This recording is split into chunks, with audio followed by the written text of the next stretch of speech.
The greenback immediately strengthened after the US Federal Reserve hinted at the possibility of more rate hikes in the future.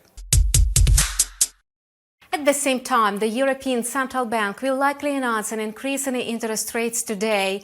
Its decision will boost the greenback and cause a fall in other instruments, including crude oil. Quotes may even briefly touch the level of $70 per barrel, and the US Federal Reserve has upwardly revised its economic forecast for this year, which means energy demand will stay firm and even grow. Meanwhile, crude production has decreased somewhat, which will result in a gradual shift in the demand-supply ratio and a rise in crude prices. Therefore, the expected drop will be short-lived.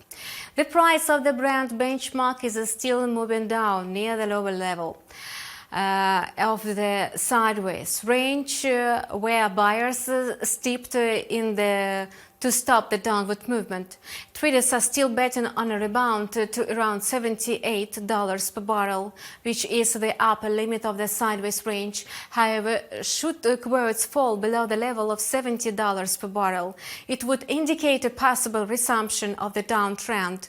Remarks of the Fed Chair Jerome Powell triggered a plunge in the price of gold below $1,940 per troy ounce, the biggest drop since late May. Quotes then approached the level of $1,930 per troy ounce. Taking into account the fact that the decision of the ECB on interest rates could drive the greenback further up, there is a high likelihood of a drop in the value of gold to $1,920 per troy ounce. As for the Russian ruble, although the pace of its decline has slowed somewhat, the currency is still bearish. If the USD-RUB pair reaches the level of 85, the market will likely begin to stabilize. A price corridor could even build in the range between the levels of 84 and 86.